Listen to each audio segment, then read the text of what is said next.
Cash and the ticket is yours. Cash and the ticket is yours.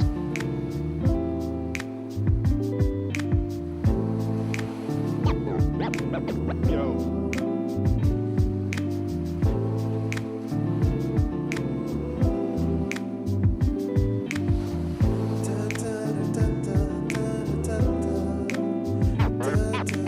Cash and the ticket is yours.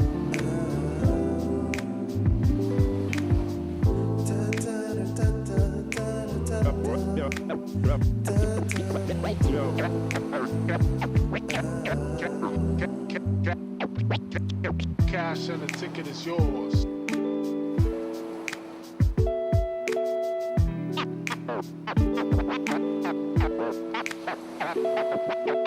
Cash and the ticket is yours.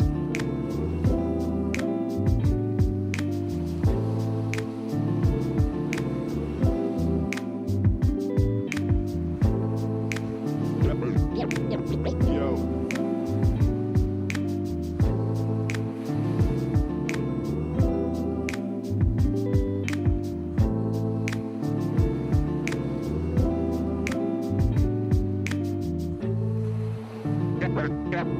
Cash and the ticket is yours. Yours.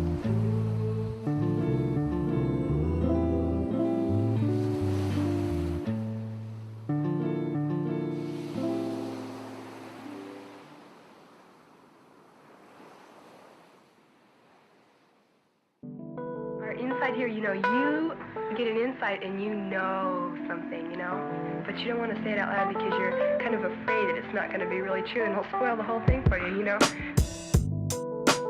But when somebody makes you say it, then, and it's true, then it just makes it more beautiful of a thing.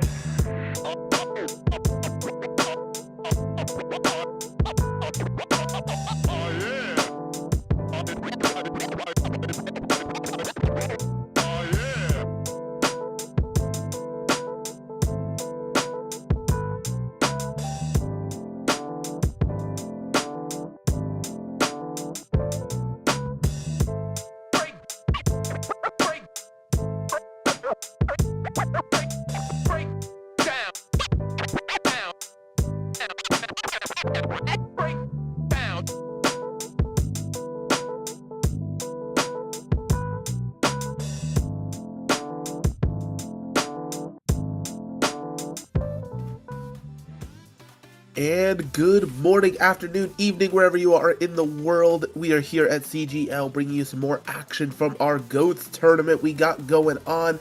Super excited to be on board for these matches. Of course, I could not do it alone. Chef Billy is to my, I think, right, left on the color. How you doing, Billy? Doing well. It is absolutely bloody effing cold here in Missouri. Currently it is negative, 2 below 0 Fahrenheit. That's 21 below Celsius. So it's freezing effing cold here, but we got some spicy action going on here today. Round number 4 here in the EU region for GOATS. And well, we've got Nocturne Mantikiwis going up against EMC Chimera. And you know what? I mean, everything is going to be settled today to see who gets to next weekend. You need to keep yourself in the win column, Megalast. That's what we're looking for today. Yes, indeed. I mean, I was looking back at both these teams' performances from yesterday, and both of these teams, unfortunately, are struggling to put up some wins in the win column, but hopefully they can try to change that momentum for themselves today, because it's all about those points, making sure you can get to next weekend, because that's where the real bracket play is going to start. But, I mean, we should have a good game on our hands. Both of these rosters look pretty interesting. If you've been around the CGL scene, you should know EMC Chimera. They've competed in so many different tournaments. They've really built a good core, but on the other side of it, Nocturne's nothing to be sneezed at. Yeah, well, we'll see how Nocturne does here. Taking just a quick look at what they've got. They did win up against the Fast One, or Fast CN. Yesterday. They also beat Dozy Silly Kitten. So Nocturne Mantikiwi is coming in here not looking too shabby. Chimera, though, they've got some work ahead of them. They did take a win yesterday in round number 2 over Golden Glory. So we'll see how this is going to go down. They also have a bye under their belt already as well. So in this round robin here, I mean, we're looking to see, I think it's the top 2 from every group is going to go ahead and move forward through the stages. So we'll see how this actually goes down. First map of the day is always going to be chosen here per round. And for round number 4, we are going to be starting, I believe we are starting on Lijiang Tower, if I'm not mistaken. Nepal. It's Nepal. Yeah. I was trying to get it open in time, and I just my fingers are just not fast enough. This is what happens when you get old. Your reflexes start to go away. I don't talk about my DPS on PC right now because it's just not nice right now. But we will have everybody joining battle here very shortly as we look at Nepal. Saw it a couple times yesterday, Mega Last, and teams seem to really struggle with the Sanctum. We had better results, better team fights, more decisive team fights on Village and Shrine, but Sanctum seemed to be kind of the crawl for certain teams yesterday. I mean, absolutely. If you think about Sanctum's just sort of layout, right, compared to the other 2 points, there's very clear paths to take in, especially with Village, but with the Shrine as well. But when you're going into Sanctum, there's a bit of obscurity, right? Do you want to take that upper high ground towards where that mini pack is out, or the mega pack is outside? Do you want to try to play indoors, try to drop down there, but then you're in a really small room playing goats? And sure, that might be where the most fun is, but there's so much chaos and so many unpredictable variables once you go in there. As well as, of course, Lucios are always waiting for you to step way too close to that edge on point to take advantage of that. So, as you said, Sanctum is definitely going to be the outlier in this match, but I don't know. I feel like both these teams should be coming in with some good coordinated synergy, so hopefully we don't see too many crazy boop kills from Lucio's going aggro, but we will see. We'll see. I mean, everything's up in the air right now as we're waiting for. I think we're just waiting for the ready from the teams to come up here. But this is also another revisitation of console versus PC. The Mantikiwis are the PC players, and EMC Chimera, somebody that we know here in the CGL as a very strong team. So we saw some upsets yesterday. Sheer Cold got beaten by a console team. However, last night during the NA session, we saw basically what is Blue Team with Ricky and company just get kind of manhandled by a PC team. So we'll see how this is actually going to go down today. We'll see if there's that that rivalry going up there that we're always looking forward to seeing.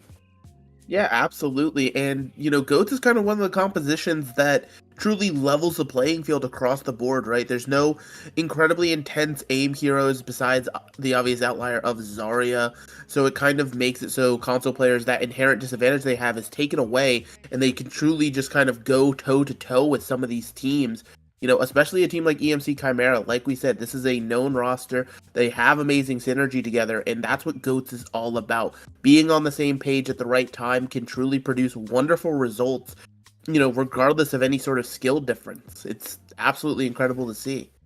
The other thing that's really good for performance is getting yourself a triple shot Starbucks iced coffee from the store that your husband happens to bring home to you because he loves me. Oh, yeah, you're in for it now, Megalast, because once I get this in me, we're going to be to the moon as far as amping up the excitement going on here. But, we'll take a look. I'll say that once again, Rhino didn't hear that quite out. We are, in fact, loading in right now. We're just waiting for them. It's about 4 in the afternoon there. Across the pond, there's a confirmation of where we are starting out, and we'll take a look at whatever the sub-map is going to be here for these teams here as we start out in Nepal.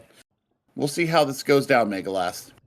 Yes, indeed. It's sort of the luck of the draw, right? Say that you're really solid on one of these sub-maps, but just not the others. If you get the wrong roll on them, it could almost spell a 2-0 before you really get a chance to get a foothold in.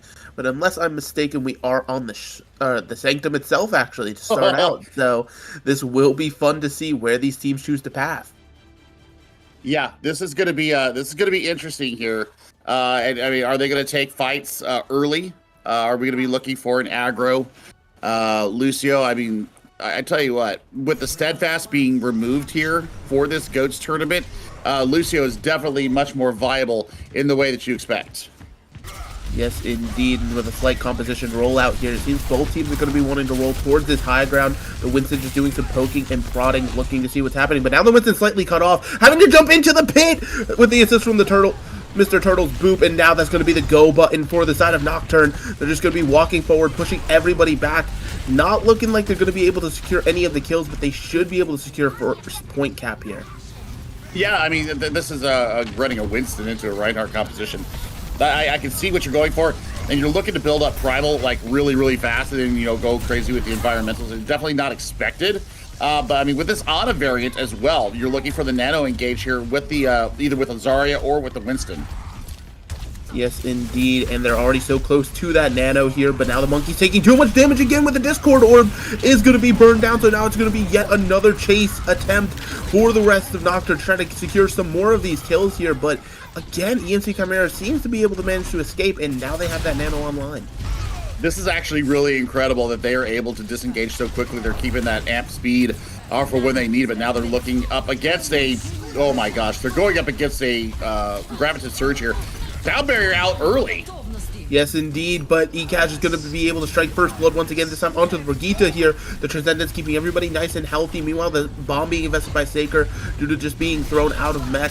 Now the point is going to be forced here, despite EMC Chimera dwindling members slowly but surely here.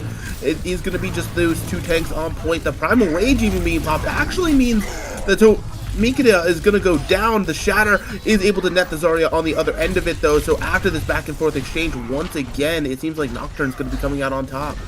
Well, I mean, 63% and counting, and I mean, they basically spent their war chest there. They're looking for another grab. Bones actually built that grab up relatively quickly. They've got the Sound Barrier, and these antis are good, but there's no follow-up on the back of it. Going over to the Reinhardt is EMC Chimera, so now we're back into the Mirror GOATS matchup. Yes, indeed, but the important thing, as you said, is going to be following up on these antis. Otherwise, that Discord Orb is going to deal far too much damage here. Both teams now poking back and forth as we tick above 85%. The rally being activated by Crimson is going to be a slight go button here, but they're too scared to push into the room. They're scared of the grab, but the grab should be on the other side. It's a massive grab, the bomb thrown in on top, but actually, despite being grabbed up, it seems like the entirety of Nocturne is going to be able to follow that one up.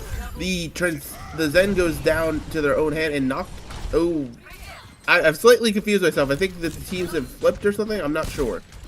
Yeah, I'm not sure if the teams are the right way or not, but seriously, like Nocturne Mantikiwis had to turn this around for their own good. So we will see how they're going to go ahead and line up into this next fight here, closing in on 20%. Transcend is still available. They're going to go ahead and invest the Nano early. Yes, indeed, and the Rhine has already killed the Zarya on the other side. That Transcendence is invested in vain. Both of your two best tanks are already down, so now it's just going to be cleanup for the rest of this fight here. And the question is, ooh, the stagger on the Diva. You love when you see these. And there they go to the cliff.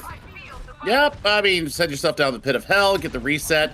You buy yourself, what, an extra, basically 10% of progress here.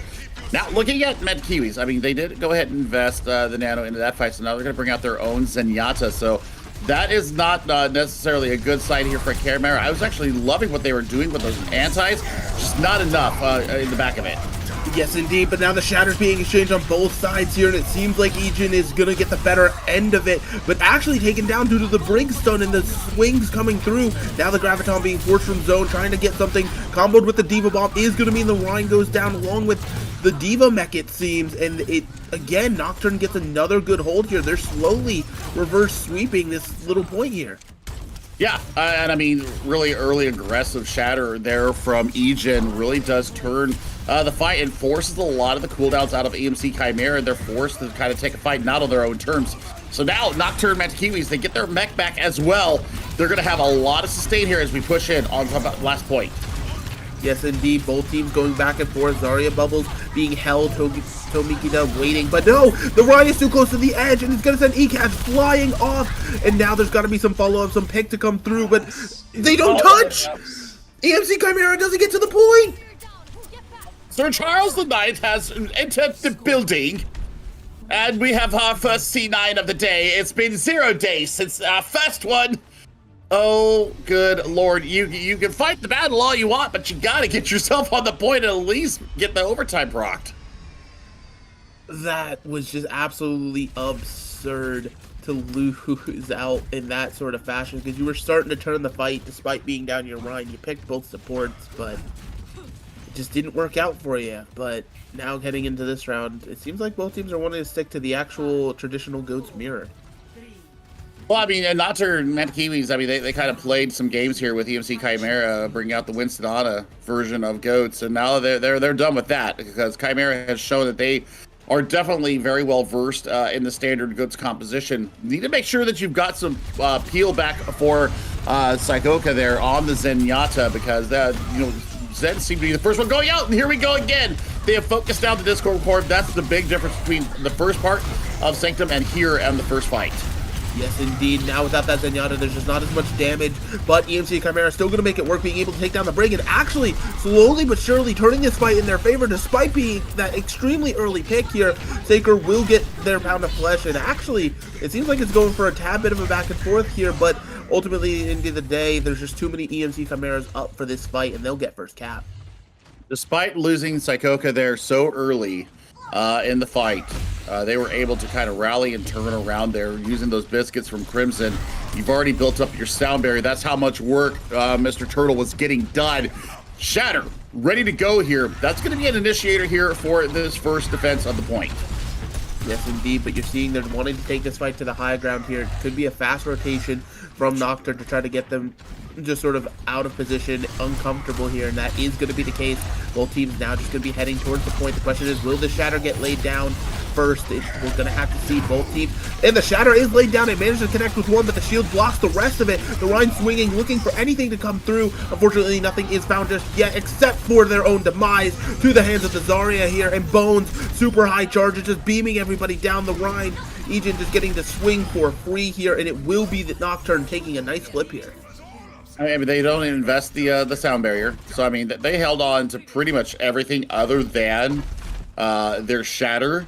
So that may have actually been a bait fight, Megalast. They may have just decided, you know what? We'll see what we get with the Shatter. We know that they're getting close on some ultimates. You know, their ult tracking has to be supreme there to be able to kind of guess that one out. Now they've got a 5-pack of ultimates coming into this fight. Yes, indeed. So they're going to have to see if they can make it work for him. The Shatter dropped, and it manages to connect with one, but unfortunately, the Transcendence is there to keep everybody nice and alive. Rally's now being popped on both sides, keeping everybody nice and healthy here. The Diva Bomb, will it connect with anything? Sky Commander not able to find anything, but able to get back in mech. That's super, super crucial here. Bones already expended that grab, and there's the beat as well. So now if Nikita can find some usage with this grab, but it's already too late. The rest of the team is falling. Especially with that Diva Bomb, the Rhine swinging as per usual. The Diva manages to get out with their life, if only just. They combo the Shatter a little bit premature to the self-destruct being laid out there. And I mean, it just leaves poor Mr. Turtle on the deck and gets obliterated for their trouble. So, I mean, for Chimera, you know what? They had an opportunity there to really turn that fight in their favor. Just some great early planning there from Nocturne and Mandakiwis, and now they're going to have yet another fight on their hands.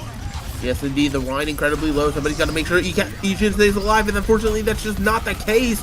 The Diva is going to be DMX'd on the other side of it, though, with the stun up, and now the Shatter is going to come through, but it doesn't seem to connect with a whole heck of a lot there, not finding exactly what you're looking for. The point pressure is building for EMC Chimera. They should be able to get the flip here, but this fight is far from done. Both Zarya is just beaming, looking to be the heroes with these Gravitons, and it seems like Bones is going to want to go first. The Transcendence is there from Psychoka, though, to keep everybody nice and healthy, but the pin means nobody can be truly healthy. Saker's Bomb, the combo is not going to net anything just yet. Both teams just expending ultimates. Nobody's yet to die. It's just back and forth brutality on the point here. Both teams just looking for that little bit of a chance to get a kill coming through. And it could be Crimson's alley here, slowly starting to build up. But no, the stun up actually from Ejin Shatter. That could be the final... the move where we go. ECAS is going to be the first one to fall here, and they actually managed to even get point flip while this fight is happening. So now we might even be looking at this world where EMC Chimera can't even touch. Yeah, I mean, they're going to go ahead and invest in self-destruct here, try to get back into mech, but they're killed for their wares. the point and flipped in the middle of all that chaos, and now that's going to be a 2-0 victory here for Nocturne Manta Kiwis, taking our first map of Nepal. First to 2 here until we get into next weekend, so really out the gate nice and fast from them. Bones had a hell of a map here on the Zarya. The grabs were absolutely massive, and we're looking now, to see how they're going to be able to deal with all this pressure coming up for the next hybrid map. Yes, indeed. And obviously, that was a bit of a surprising turn, right? EMC Chimera, I was boasting about their synergy, how long they've been playing together, stuff like that. But, despite the constant back and forth, they just weren't able to walk away with either of the rounds there. 1 to an unfortunate C9, but then they really just kind of got out ult cycled on that second point of village. So it's got to be a bit of a mental reset, got to figure out that little flaw in the machine. That way they can get things rolling. But moving on to hybrid, are you expecting a map besides Kings Row? Nah. I mean, I saw different ones yesterday. I actually saw Hollywood come into the fold yesterday, so that was kind of nice to see. Also, we saw, it was a 2CP map. We saw Anubis a couple times. Then we saw one of the other ones. Hanamura. I went to Hanamura yesterday too. So not everybody is kind of sticking to the same exact route. I think that Kings Row will be the pick here for the hybrid map, just because it seems like everybody has gone there other than a couple of teams yesterday. It's just familiarity. It's the quintessential GOATS map other than Rialto for me in my estimation. We'll see how these two teams decide to go through here. I mean, when you're comfortable with the map, when you understand how a map works, especially with how much we play Kings Row, not only back in GOATS days, but now in even Overwatch 2. It's still one of the highest played maps in the rotations that we've got. So everybody knows what they need to do. It's just a matter of execution at this point. Yeah, absolutely. I think it's fair to say, to make a cross-game comparison, that Kings Row is just the Dust 2 of Overwatch at this point. This is a map that everybody knows, everybody loves. If you see Kings Row, you're not upset by any means. If it was Nocturne picking, I could have seen something like a bit of a Hollywood to maybe enable some of those Winston comps they wanted to try out a little bit more. But, I mean, it's just going to be the matter of officially waiting for the teams. But I do expect a bit of Kings Row to come through here.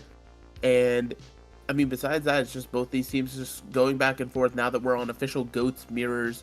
None of the Winston shenanigans have cropped up again since that start of the round. And, back and forth, I think the main thing to look at is when these Zenyatas are dying and where the Discords are being placed. Because that last fight really went for a while before something finally fell. Yeah, I mean, that's the Discord. I mean, that's the beauty. That's the beauty of these supports here. They've kind of been reverted back to where they belong as far as what the GOATs were coming through. I mean, really space and time efficient usage of their ultimates as well. They were layering their rally on top of the sound barrier, and that was very interesting to see for me from EMC Chimera. We did just get confirmation that we are heading to London for certain, so we will be getting into that map here very shortly. And now it's going to be decided, what side do the Manta Kiwis want to go on? Do they want to attack first? Set it. Yep, and well, our voice in the sky just told us that Manta Kiwis are in fact going to take the attack here. So they want to set a benchmark. They kind of want to put it into Chimera's face. This is what you got to get to, my friend. See if you can match it. Yeah, I mean, that's always sort of the coin you have to flip when you're deciding between attack and defense, right? If it's attack, you have to have confidence in what you're doing because you're going to be the one setting the pace for the rest of the map, regardless of how you performed. But on the other side of it, if you want to pick defense first, you get to be the ones who kind of dig your heels in first and sort of shore up any chance, demoralize the opposition before you really get your chance at it. Yeah, and I like the attacking first. I'm a liar. I like defending first on hybrid, and when we had 2CP and assault, I liked attacking first on that mode because I really wanted to really kind of shove it down their face. I wanted to say, you know what, I can get a full hold on you. And then, with 2CP, yeah, I can absolutely cram it in and get both points captured. It's the mind games. These are the competitive mind games that really I miss from competing back in the day. So we will see how this is going to go down here for this Kings Row map. Like I said, it's a 1st and 2, so Manta Kiwis just need to win this map. They can secure themselves another win and really propel themselves towards next weekend. Yes, indeed. If they get the win here, as you said, helps them with that goal to get to the bracket play. But I mean, on the other end of it, you know, we talked about the PC versus console matchup, and it's a bit of a pride mark on the jacket if you're able to pull up to the console gaming league and beat a known console team. I mean, that's gotta feel at least a little bit good, a little bit of extra rep on the resume. But you know, anything can happen here. It's Kings. Both these teams were definitely playing at a phenomenal level with these GOATS compositions. And hey, look, it's the secret area. Nobody's allowed to go here. No one is allowed there. We will see how this is going to go. A little bit of B-roll here, looking through the beautiful streets of London here. And we'll see what the Manta Kiwis have up their sleeve as far as rotations. What kind of a look are they going to be taking themselves around? Do they want to go with a little bit of sneaky pathing? Or do they just want to run it up the gut like a football or like a fullback in football? Just straight up the gut, go head to head with this console team. They didn't get completely 100-0 on either of those sub maps of Control. There is some fight in this dog. So we'll see what Chimera has up their sleeve. Looks like I don't think we have we don't have a substitution. I thought we might have had a substitution coming in, but we do not. No, it does not seem to be the case here, but now we're just going to see this slow rotation around statue, nothing fancy, just going to make sure both teams are getting the position they want here, and then whenever Nocturne forces point, you're going to see Even Chimera just hit the go button. As you saw there, those Zarya bubbles have been expended, so that's going to be now the go button for this offense. Nocturne slowly walking forward, trying to swing that hammer. Both teams just posturing, poking. But the Discord Orb is going to drop eCash incredibly low, and this point pressure is already ticking up super, super high here. They might even just give up the point, it seems. Oh, but the Shatter makes it so it's all but a guarantee. The Transcendence being pinned now is not actually going to result in all too much, but what is going to result in a lot is Bones with that high charge Zarya being able to take the first pick of the fight here. And now slowly but surely the rest of EMC Chimera is just going to be melted down here as they chase through the streets of Kings Row, running for mommy as they run for their lives. Oh no, and Kilner goes down there, unfortunately, with a big bruise on their noggin as they take themselves out with a right click. So I mean, this is gonna be a lot of free real estate here for Nocturne Manta Kiwis. Only investing the Transcendence and the Shatter into that fight. They've already stripped past Psychoka here in that generation once again. So both of the Wombo combos ready to go for both teams. Yes, indeed. Also, even building close back to that Shatter that was expended, but both teams having ults means the Graviton's going to be thrown out first here for Nocturne, trying to find some sort of value from it, but the sound barrier from Turtle means everybody's going to be healthy for now, except for eCash, who dies to the bomb combo. Look at all those assists on the Reinhardt. They really wanted to make sure that one was gone. Bones now going to be on this high charge area once again, doing everything and anything to the support line, taking them down slowly but surely. Mark will pay for their hubris, but I think, unless I'm mistaken, that's a point B wrap. Oh yeah, there should be. I mean, you might be able to see a charge come in. I mean, you've got, what, 2 on the cart right now. You're looking at a little bit of a sneaky Shatter possibility right here. They catch him out, but they give it up. 5:44 as we enter the Foundry, and you're looking at, I mean, basically all 3 support ultimates ready to go for Manta Kiwis. You're looking now for Crimson to get a good rally, allow eCash to get in there and get aggressive. That's something that we just have not seen, is the aggression coming from Chimera. Yes, indeed. So now Rally's going to be prop. Crimson is going to be trying to just get their team forward here on the defense, but the Transcendence on the other side is keeping everybody nice and healthy. But now the Gravitons are being forced out here, and it seems as though the Grab Bomb combo from Saker is going to be the one with 3 to their name. This card's going to keep on pushing once the staggers are found, and it's just going to be a fine little cleanup here as we're heading towards the final cap. And now they've only got this Shatter online. eCash is going to have to get out there and touch. And he's just going to be bullied into the corner here. No charge for you. You're going to get dropped. And so does Crimson as well. This is the beginning of the end. Yes, indeed. They are able to take down Bones. That's going to be your opening, your chance to try to get in here. But they're stuffing your spawn doors. And it's really, really difficult. The D.Va I think was booped off of the... Oh, no, it actually managed to come back with the booster. That's super, super lovely. This D.Va contest is great, but no! Ijin is just in the spawn, killing everybody with the shatter. Put them all on the floor and then fire strike them to prove a point. This D.Va is stalling, though. Combined with the Zarya bubbles now means this D.Va is trying to get the rest of the team back out here. eCash's shatter is blocked! Believe it or not! There's just there's no follow-up from it. It's absolutely insane. Ults being expended left and right to try to keep the defense alive, but it's looking more and more difficult as time goes on. Mr. Turtle goes down. There goes the Zenyatta. That's a lot of your damage out of the fight. It's just going to be a stall attempt now from the D.Va once more, and unfortunately the mech is already gone. There's only so much a baby D.Va can do, and with 3:52 on the time bank, Nocturne really set the pace. I mean, that multi-kill bomb grab combo really unlocked point C here. The Foundry was unlocked at that point, and it was just basically clean up from there. And what I am really wanting from eCash, I'm seeing from Ijin, and that is the aggression. That's the willingness to go forward and really take the fight to their opposition. Chimera was struggling to get out of spawn. It took a sound barrier, it took a rally, it took a transcendence to get themselves out of spawn. And then the Mantiquinis, they had their target focused down. I mean, great stall there. They ended up extending that last little bit of meterage by about 40 seconds. So into the swing of things, is 3:52 on the clock. In the bigger picture, it could have been closer to 4:30.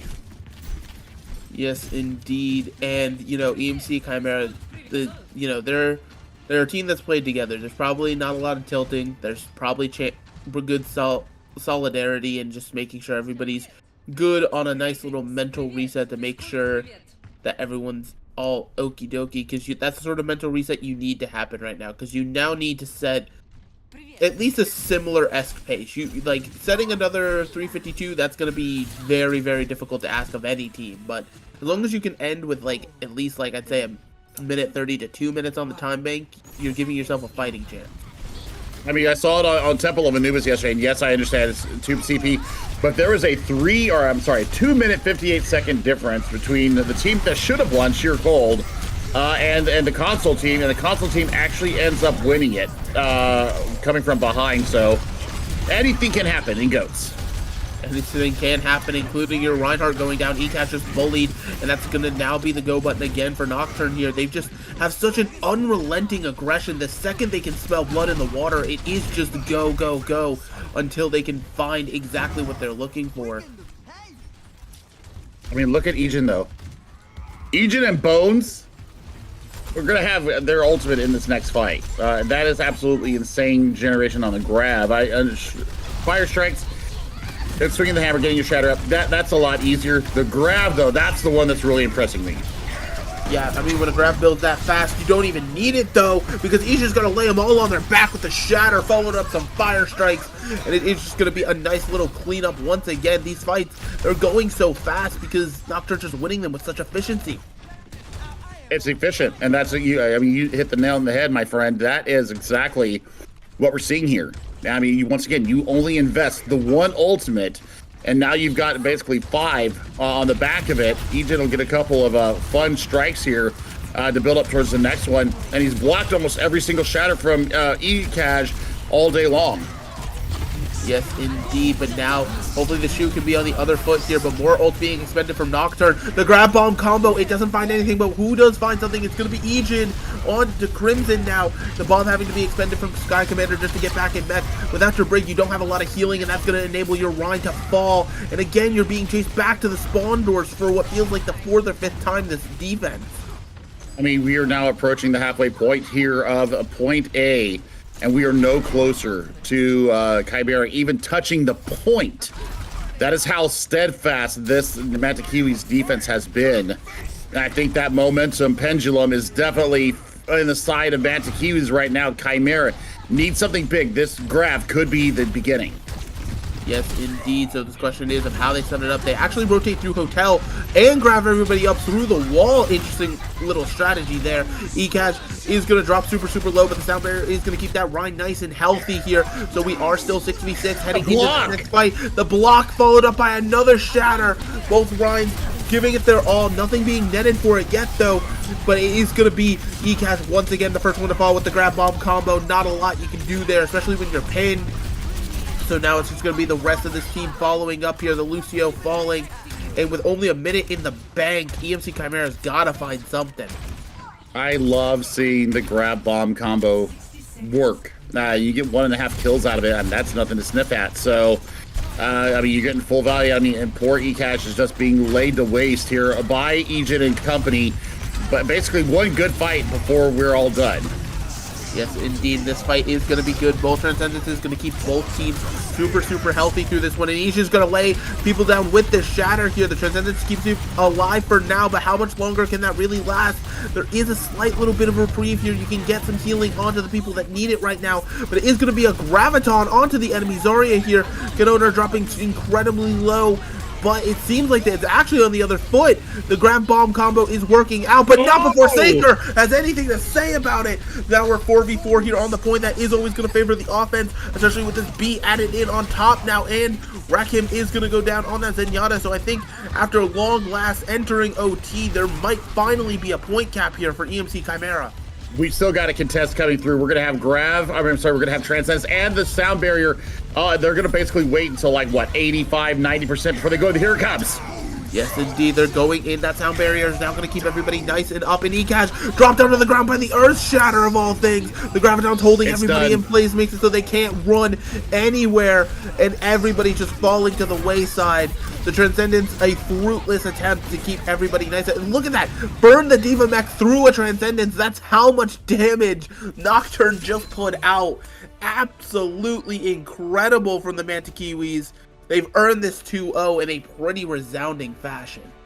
Oh, I mean, it was entertaining in Nepal. This was a bloodbath.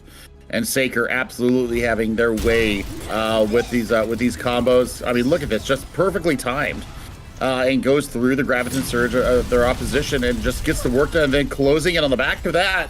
So everything working in spades here for this Nocturne Mantikiwis team. EMC Chimera takes another L into their loss column. Still a valiant effort from them. We're probably going to not see them next weekend. But it looks like we might be seeing this Nocturne team come next weekend, Megalas. Yes, indeed. If they can keep up momentum like that, especially, you know, we talked about it. Nepal was a bit of a close affair despite being 2-0. Like, Kings, just being completely honest, it wasn't close. It was an absolute slobber knocker, some might say, where it was just sort of people getting run over time and again. And, you know, what can you do in situations like that besides just be like, well, we tried, we played some goats. That's the GG's right there. That's all you can say. But, you know, we're not done just yet. We have quite a few more games coming on today. We're going to go to a quick little break while we get our next lobby set up. It might be a couple of minutes before we get there, as it's scheduled for 5 p.m. GMT or noon on the East Coast. But we will be back with you in just a few minutes. Don't go away. We'll see you back for some more goats.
I'm not crazy, Malin.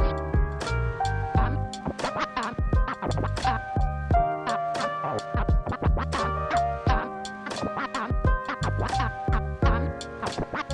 not crazy, Malin.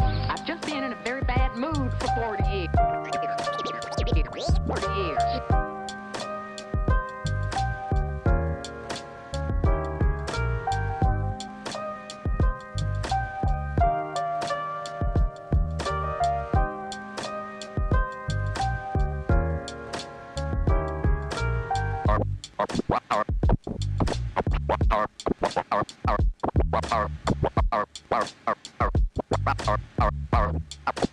Carpe diem.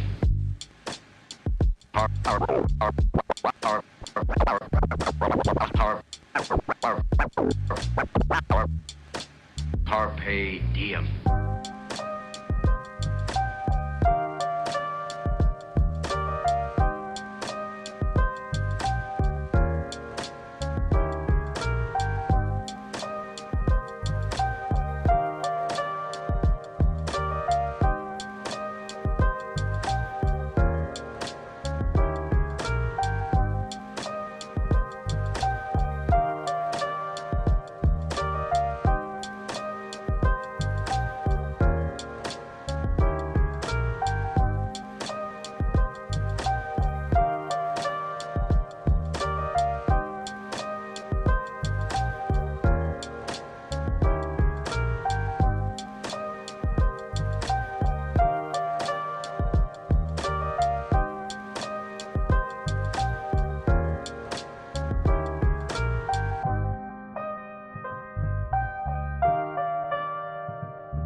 Water is the softest and most yielding substance, yet nothing is better than water for overcoming the hard and rigid, because nothing can compete with it. Lao Tzu.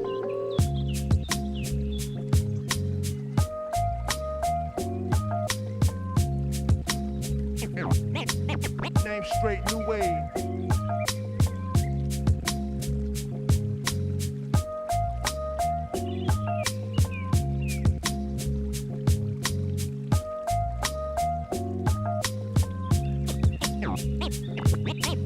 Name straight, new wave.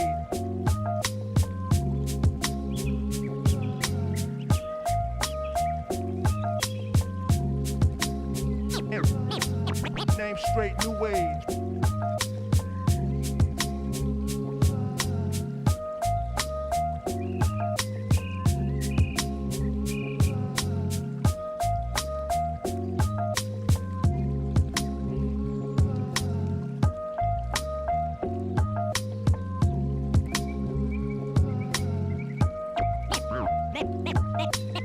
Name straight new wave.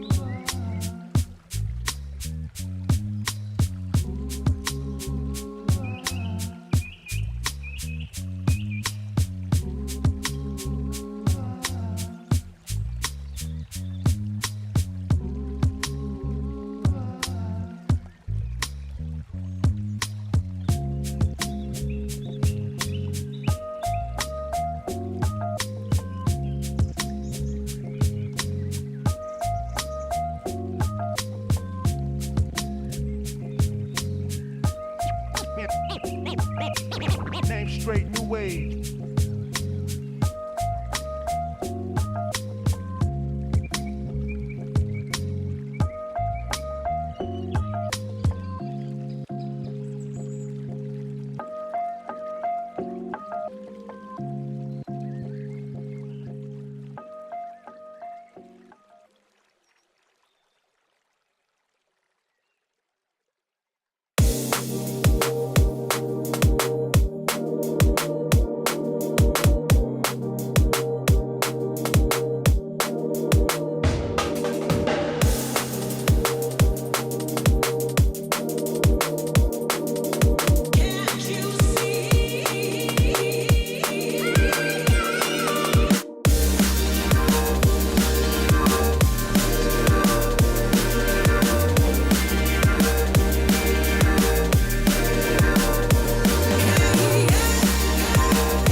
And welcome on back here. We had a nice little break just because of how quickly that first match went. But me and Billy are back and we're here with the start of round 5. And this one hopefully should be an actual banger as promised.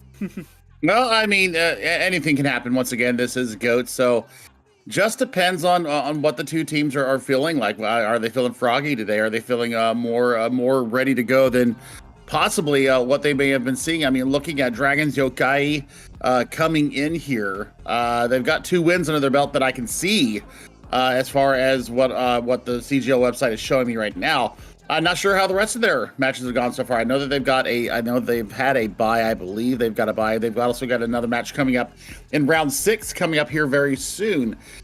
So, I mean, once again, we're trying to get, I think that you need to get to the 4-win mark to get yourself to the weekend, with which would really give you the best option to be able to really make a run at the $2,000 prize pool that is set up for this. And looking at the other side, I mean, we've got 5 goats to 1 penguin.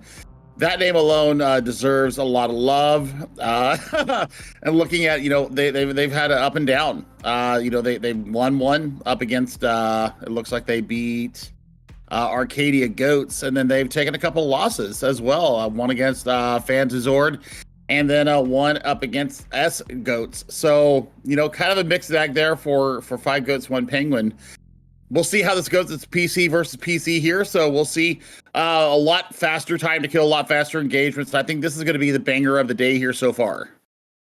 Yeah, absolutely. I actually got to cast one of those games 5 goats, 1 penguin played yesterday, and they looked really, really solid. They had a lot of team coordination down. They were kind of there was almost a point where they were getting a little bit overconfident with it, right? Like the Ryan just is like, we're winning so much, I'm just gonna pin in every single time, and you get a little bit punished for it. But I mean, overall the team was looking solid. But Dragons Yokai, of course, as you said, they've got some wins under their belt. They're no slouches either. And I mean, either team that walks away with a win here, they should be setting themselves up for, hopefully the bracket play is the end goal at the end of the day. Of course, we are in round 5 now, so this is going to be the starting map of Busan. And Busan I don't believe Busan existed for goats, or it was at the very tail end. It's very interesting to think about with goats comps.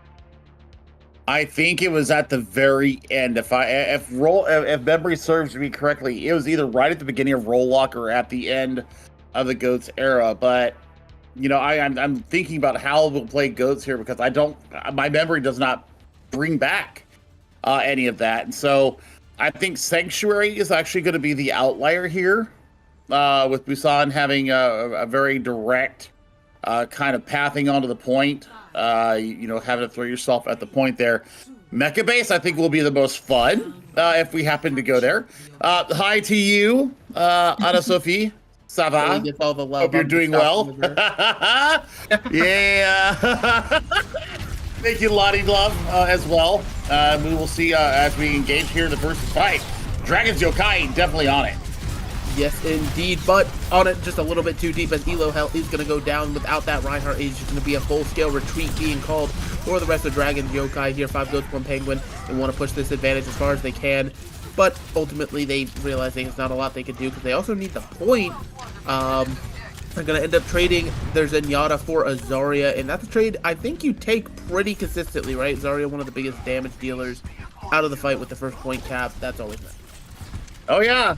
Lots of Team Great GB representation here for this 5 goats, 1 penguin team. Saw a lot of Tekuno playing in the flex support role there for Team Great Britain. Also, Pingu, a very well-known British member of the company. So, you know what? Looking to see what kind of a push here Yokai has got them on the back foot. Yes, indeed. Yokai's pushing up. They've built up some ultimates. Now looking to see where they can detonate them. But 5 goats, 1 penguin. They can slowly regroup. Got all the health bars back up and are now ready to re-engage here. Rally's going to be the first thing thrown out here from Alice, trying to keep everybody nice and healthy. And the shatter comboed with the grab is going to be the nail in the coffin for this fight at the very least.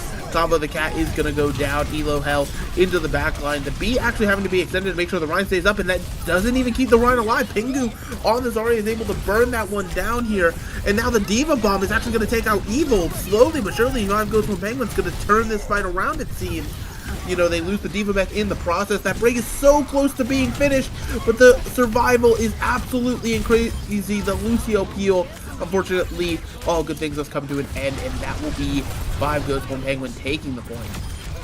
Oh, I mean, the exit kills here on the Dragons Yokai. This is a brutal stagger down. We didn't get to 50%, but man, was that fight expensive for both teams. We're looking now for Evil, kind of leading the charge right now. Going to have that Shatter online, and I mean, Lincoln. I don't think that they're self-destruct. This is one of those bugs in this game mode where it shows that they've got the self-destruct. They actually don't. Yes, indeed. Make sure you're not confused. I just realized we have 2 Evils, one on each side, so it'll be super interesting to see. We're going to be on board with the Reinhardt here, looking to see where this Shatter gets laid down. It gets laid down into a Zarya bubble, so all for nothing. And now the Graviton's coming out from Pingu to try to salvage what happened there, but the Transcendence is going to come in just a little bit too late. You're seeing the break go down, and now the fight is slowly devolving with more and more damage coming through, more and more members of 5 Ghost One Penguin falling by the wayside here, and Dragons Yokai should be able to flip this point back. Man, Yokai just flipped that when they really had a lot of stuff fresh. I wonder if that's Cavo, the cat that might be playing that. Wow, that's good stuff there. But, you know, looking towards this next fight here, I mean, Tekuno coming up close on a Transcendence. That'll be nice to kind of evade some of the damage coming through. The self-destruct is available to both Divas here, so that might be a good initiator. Yes, indeed. We will have to see as the speed comes through onto point here. It is just going to be a little bit of swinging back and forth, but Diva Bomb actually manages to catch Evil, so now 5 Ghost One Penguin operating without their Rhine here. They've got to be able to get out of this one, but actually taking down the Zen on the other side of things, you wonder if they want to engage on this or wait for the Rhine, but now Elo Hell's going to be absolutely dominating. Takes down the Lucio, follows it up with the Zarya here. The Transcendence being popped from Tekuno in desperation here as we're heading towards 99%. Now the whole team's grabbed up, and I don't think they're going to get somebody to the point. Oh, I stand corrected. The Baby Diva was laying in wait and catches the entire Shatter, not half of it, the whole thing. And that'll be round 1 heading to Dragons Yokai. Okay. All right. I see you. I see you. Okay. That's just a little bit mean there. Solo Shatter on the Pilot Diva. But you know what? It's what you take and what you need to do to make sure that you capture all the points here. And now it looks like we're heading to downtown, or Mecha Base. I'm not sure as we swing around. This will probably be Mecha Base, yeah. I have not seen this wide of a shot before.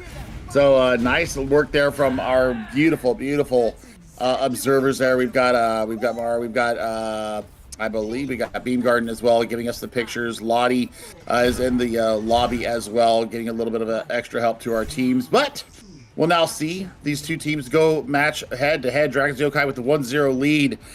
Evil kind of got played out by Elo Hell a couple times, even though the better shatters came from Evil. Yes, indeed, but now Evil is going to be stunned up ever so slightly with that Discord Orb. Means you got to play a little bit safer. You're using the Rhine Shield just to make sure you disengage properly, but Dragons Yokai, they're holding the gas. The brake's taken out immediately. Elo Hell is just going in the Zenyatta, and look at this, just the aggro positioning from all of Dragons Yokai. They realize that they have their opportunity to win this fight, and they're going to take it resoundingly here. Just the damage coming through, there's no way to sustain, and Dragons Yokai, they should be able to get the first point cap here. Even a stagger onto the Zarya with a very late pick. Okay, so the reason why Yokai is doing so well right now is because Hell has these amp speeds on lock. They know exactly when all these cooldowns have gone down, and they are just amping the speed on top of the poor 5 Ghosts 1 Penguin squad. And there's really not a lot for them to do. They would go with an early rally. Yes, indeed, the early rally followed up with a massive shatter! Elo Hell puts everybody on the ground. The Transcendence was there, but the Transcendence wasn't even enough to keep Cavo alive. Now, without your Lucio, you lose your speed, you lose your agency. You're throwing Grav in, trying to make it work, potentially with a bomb combo. Nothing comes up in your favor. Instead, it's all falling by the wayside. Dragons Yokai winning this fight out, taking everybody down slowly but surely. The D-Mech Diva will finally fall. The Rhine trying to make it back into the spawn room. Evil, so close, but close only counts. when it's not that. I mean, that was Goats encapsulated in one singular fight right there. The support ultimates to keep everybody up. The Transcendence to defend up against that Graviton Surge bomb combo. Such well played, thought out process there from them, and the bomb's gonna come through again. Yes, indeed. The bomb is massive, despite Link giving up their life for it, taking down the Rhine on the other side as well as the Zen, and now it is just more cleanup potential here. They're trying to finish up Elo Hell here on the Rhine, but unfortunately, the peel is there, the healing is there. This Brig is just swinging a mace for no reason. Now the Baby D.Va, oh, the stagger, you can feel it coming. They're still trying to keep this D.Va away from the edge. Oh, but the pin just does too much damage. Oh, I love it. I love it. That's an MTD moment right there. I mean, we missed this in Overwatch 2. Just the absolute owning of the other team. Yes, indeed. Speaking of owning, they're chasing them through their own spawn, grabbing them up. Dragon Yokai is decided they want this win, and they want it now. They're not here to waste anybody's time. A big shatter coming out from Evil, but unfortunately, due to the beat and the Transcendence, there's just not a lot of follow-up that can come here. The Rhine stands on the point for only so long. There might be another touch here, but that is going to be it. Dragon's Yokai, in a dominant fashion, takes Busan. Ooh, all right, Yokai. I see what you're swinging with here, and you are looking extremely scary. Might be an evil gecko. Oh my God! All right, Tekuno though, British support extraordinaire. I mean, well timed with their transcendences. Just not enough to keep their team up after the fact. So we'll see now. Where 5 Goats, 1 Penguin take us? Do they take us to Great Britain? I mean, it would be the obvious choice. And we'll see who's going to side out where. But I mean, honestly, on the back of Hell, the Lucio player for Dragon's Yokai, that is really where we saw the difference between these two teams. Hell was saving that amp for speeding. Wasn't worried about the healing aspect. I mean, they had healing on, during the mid fight. They used that amp to get themselves on top of the 5 Goats, 1 Penguin team. That's exactly why we saw such a dominating performance from them. I mean, yeah, absolutely here. As the whisper in my ear, if I'm not mistaken, we aren't going to London. We are going to Numbani for Goats. Now, if we're just playing normal Goats, sure. But surely this alludes to some sort of Winston variation, right? I mean, there's two ways that you can play this, right? So you can play standard Goats. You can play standard Goats and just have D.Va kind of keep themselves up on the high ground with the Lucio up there. You might put the Zen up there using the speed to get the or get the Zenyatta up there and just let them just have rain on top. And that's defensively. Yeah, the Winston can work, but I think up against the Discord Orb and all the CC that's going to be coming through. Especially with the high charge Zarya just burning that flimsy little 600 HP shield down. Yeah, I don't see it really working. But you know what? Stranger things have happened. I have seen the Winston's Goat comp work on Numbani before. So as we head into that map, we'll see if that's actually the way it's going to be. Because I mean, Winston can get stuff done, especially if their cooldown cycling is proper and well thought out. And they keep a lot of the resources for that poor Winston, because once that bubble's gone, like I said, and they don't have that jump to get away, that's when the real problems happen. And I think that, we saw the Winston come out on Nepal and Sanctum on the very first match of the day. I think here there's a lot more architecture for a Winston to operate in. I also think that having the D.Va with you is also going to be a good way to keep that Winston viable. So we'll see how it goes. Yes, indeed, the Winston comp, it will be the mystery, but when I think of Numbani, especially with Goats, there's only one thing that comes to mind. I couldn't tell you the specific match, but it is an old Overwatch League match. You've probably seen clips of it somewhere. Jonak just sitting on high grounds of Numbani, raining damage uncontested constantly, just showing really the power that a Zen can have. And when you have stacked Zens on either side of it, I mean, we've seen already, some perfect timings for some speed boosts and stuff like that. So it will be super, super interesting. But actually, for the defense here, Dragon's Yokai opting for the Ana. Oh. Well. No. Only map pool here. Only map pool. may have had a little bit of a glitch there in the Matrix. And well, yeah, here we go. Yeah, we are going to see that. So this is going to be very fun to see how this is going to work out. I mean, we are showing both Winston. So the EU special coming through right now. Big difference is it's going to be Zenyatta versus the Ana. Who's going to get the better of these supports? I feel like the Ana is probably better for defense, just because you can play the safer high grounds and stuff like that. It's almost like this is just a slowed down version of Ghost, right? I mean, yeah. They picked this so I could have fun. Thank you, Ana Sophie, for this. I appreciate you thinking of me in this. And there we go. We're seeing right now Dragons Yokai holding that high ground, saving these bubbles. So the double bubble strat here for the Ghosts is definitely going to be a good way to go in there, and Pingu's getting charged to the hell. Yes, indeed. Pingu just decides to take down the other Zarya. Massive damage taken out, but meanwhile, Elohel manages to take out a lot of healing on the other side here. Now looking for the back line here of the Lucio Zen, and the Lucio is actually found out by a Brig Flail. Probably expertly aimed there from Alice here, and the Brig is just absolutely cleaning up. No Zarya damage, no problem. It just means that the Brig's going to swing until everything in her path is fallen. Yeah, I mean, Elohel right now is just having a fun time as the Winston. I mean, they almost have Nano online. They're going to have the Primal to get themselves out of jail. They might have to invest in here, but they actually have that speed to get out. Once again, Hell is showing up so big here for this Dragons Yokai team. Once again, saving that amp speed for either a quick engage or, in that case, a quick tactical disengage. Yeah, absolutely, and it's just sort of the power that Lucio has in these comps. A good Lucio will always make or break it. Now the Diva Bomb being thrown as an engage tool from Hannah Sophie doesn't manage to connect with anything, but buys a little bit of space. Now the Monkey has slept an ante up on the other side and catches a bomb. Evil just went through everything there. Now having to try to push this one with a man down seems impossible for 5 Goats 1 Penguin, so they're just going to be posturing and poking here in main, but seems like there might be a further engage. They solo grab the Monkey, and they don't have to do anything to keep him alive. He just lives through it. Now the Nano's onto him. He hasn't even invested the Primal yet, but he actually gets bashed and stunned up. The kill is there, even through the Nano. So now this might be the go button for 5 Goats 1 Penguin. Everybody's grabbed up on this wall, though. Unfortunately, the follow-up for the grab is not there. Now the bomb being thrown up again for Hannah Sophie. This is the second one this fight. It will find the Ana, and Briggs fighting back and forth on the other side of it is going to mean that slowly but surely 5 Goats 1 Penguin is going to work their way into this one off of the back of Dragons Yokai, giving a little bit of hubris, doing a little too much. This Primal can stall, but the question is, can it stall long enough for the whole team to get back? And I'm starting to think the answer to that one is no. Linguin never lost their mech, and they're actually going to come back with a self-destruct, so that actually might be something to get back online. And there's the kills come through from Dragons Yokai.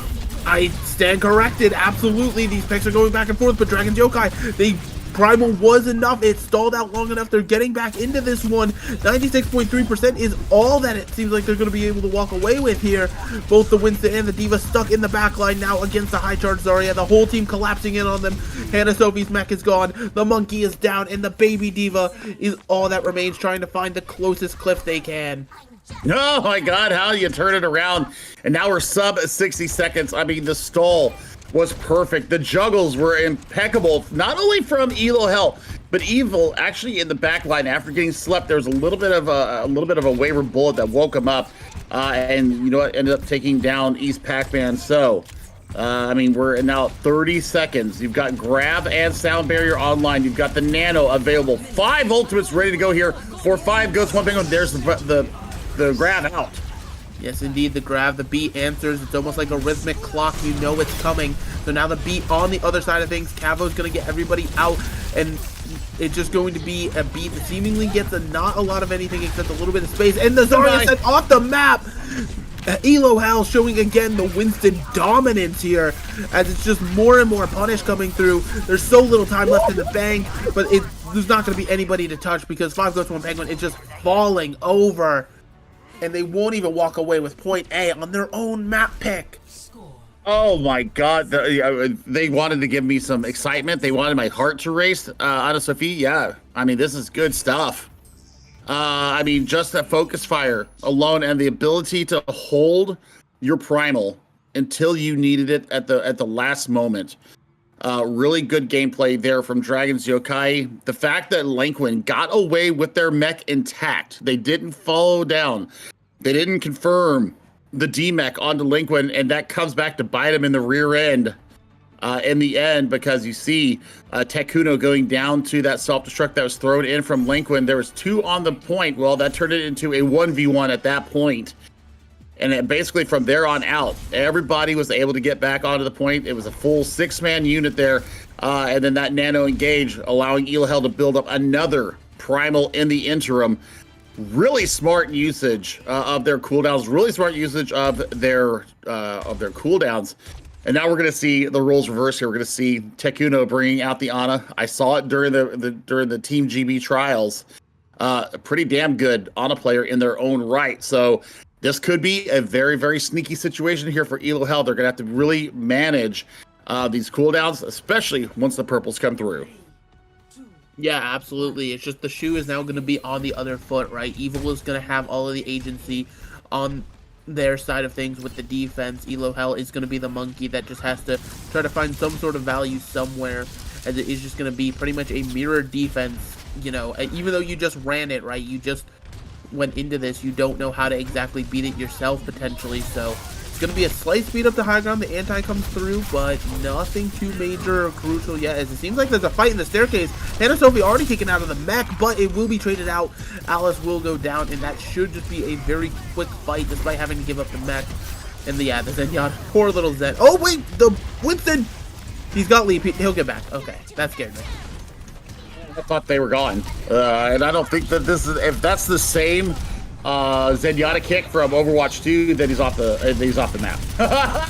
But as it stands, I mean, this is a broken engagement right now. A minute's going to be off the clock here, and I mean, yeah, Lanquin has to bail out of there and get back into the loving hands of their supports. But I mean, looking at what Ana Sophia has done there, they've got self-destruct ready to go, and we're looking now at a nano engage here for Evil.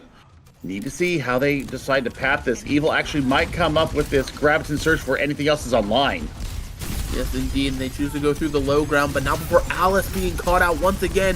Without the Brigitte, you lose so much of your healing, so much of your sustain, and now it is just going to be a slow, methodical poke, you know, through this lower high ground. But actually, Evil and Cavo both went down there, so you know, a potential for the offense, depending on if these last two can live here, but the Transcendence actually being committed with the grab means that they are able to live, at least for the moment here. Now the grab being traded on the other side, Evil is going to finally pay for it with their life, now before the break goes down as well here, so we are in a very interesting kind of stagger back and forth. Alice manages to take down Cavo again with another flail.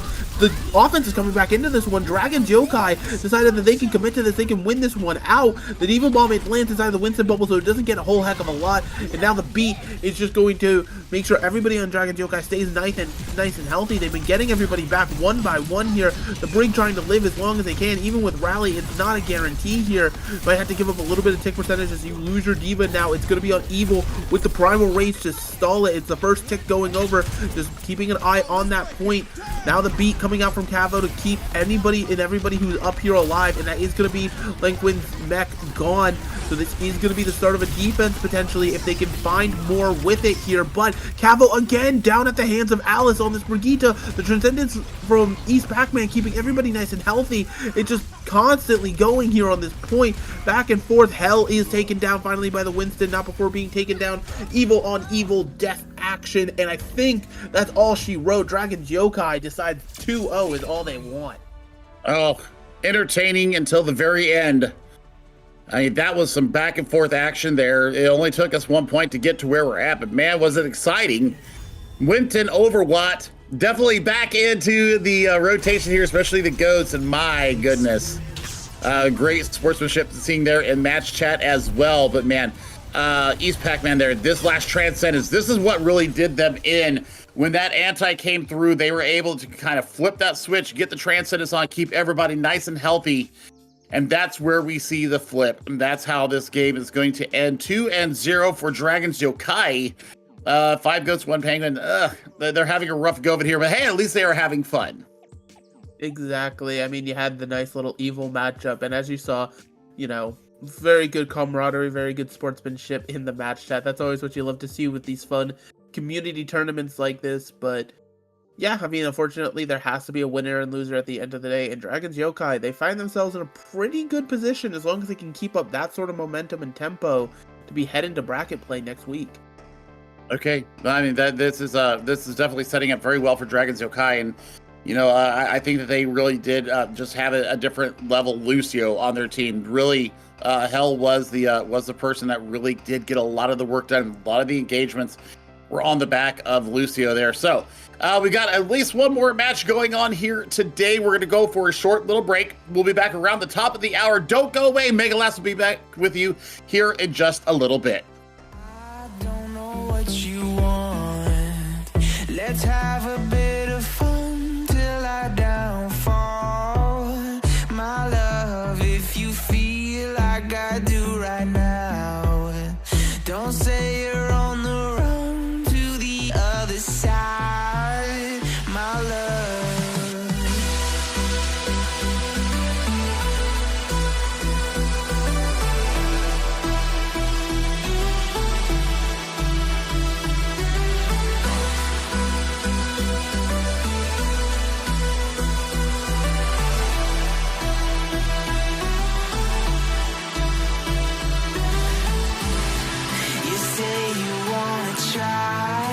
But you never do. Sugar, there's a reason why we lose. You say you wanna cry, but you never do. Sugar, there's a reason why we lose.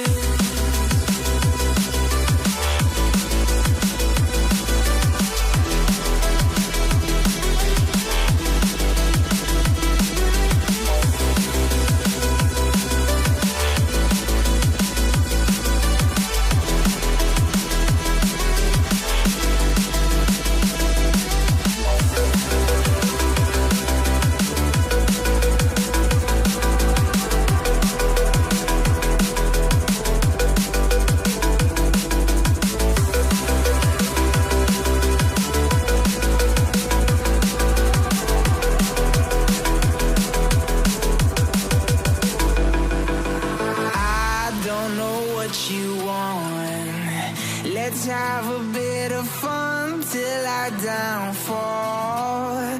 My love, if you feel like I do right now, don't say you're on the run to the other side, my love.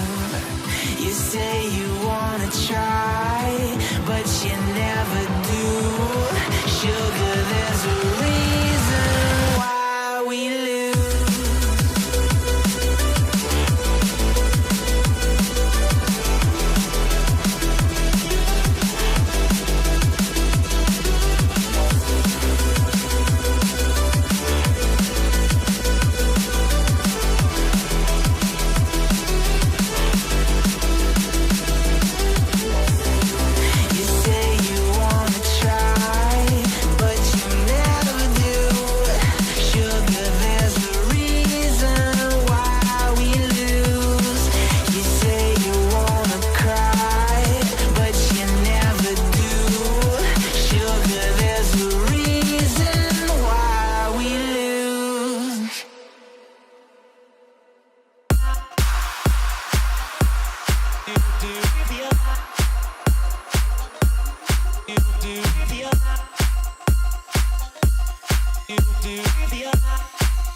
Lots of love. Love.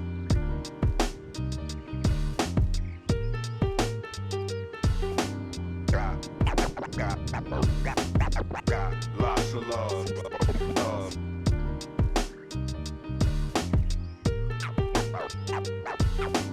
Got lots of love. Love.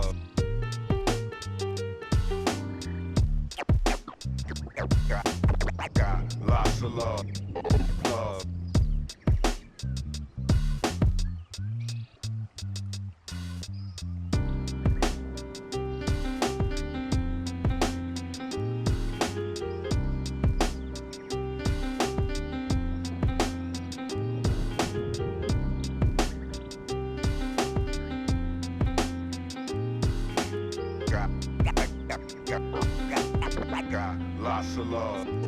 Love.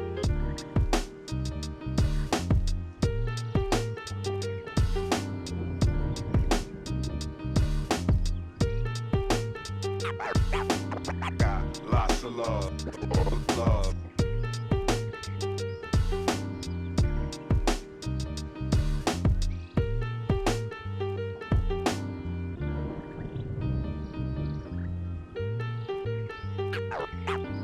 Got lots of love. Love. Got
lots of love.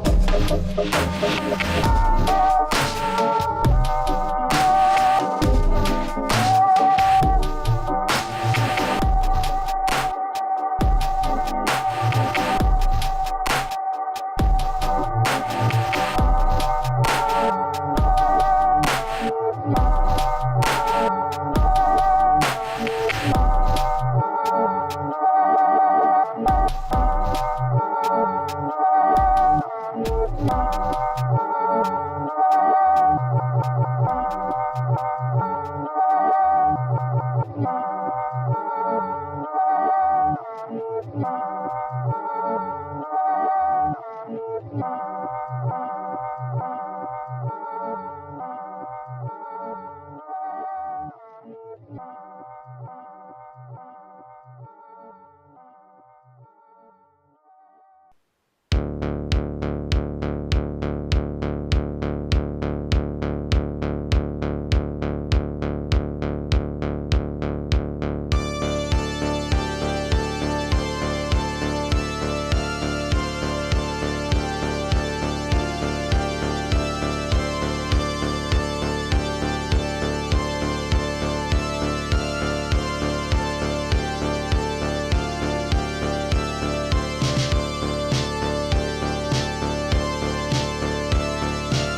I'm not crazy, Malin.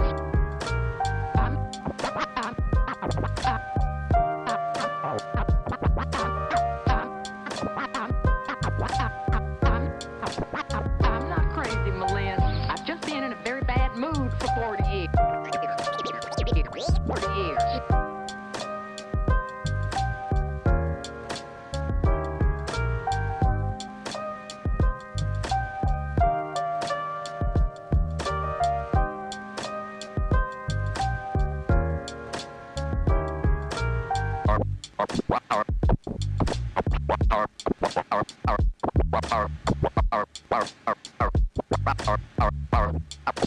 Carpe diem.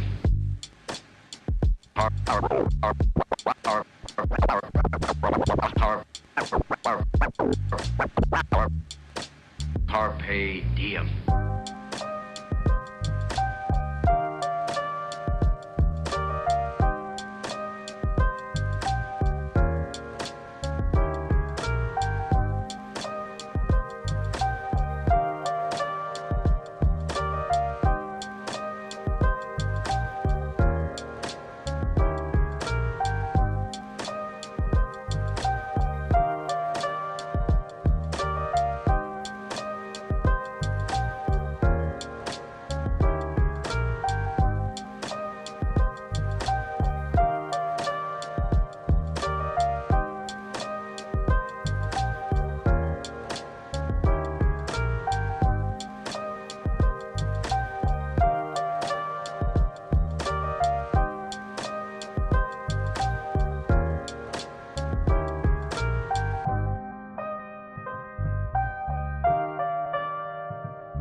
Water is the softest and most yielding substance, yet nothing is better than water for overcoming the hard and rigid, because nothing can compete with it.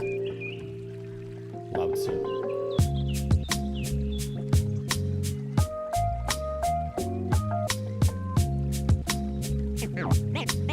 Name straight, new wave.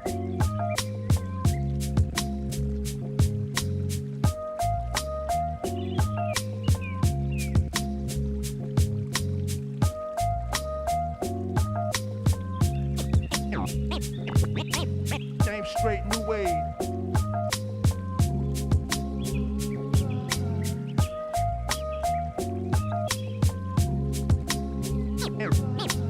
Name straight, new wave.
Wade.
And welcome back here to the CGL with the GOATS tournament. It's still kicking, it's still thriving. We're into round 6.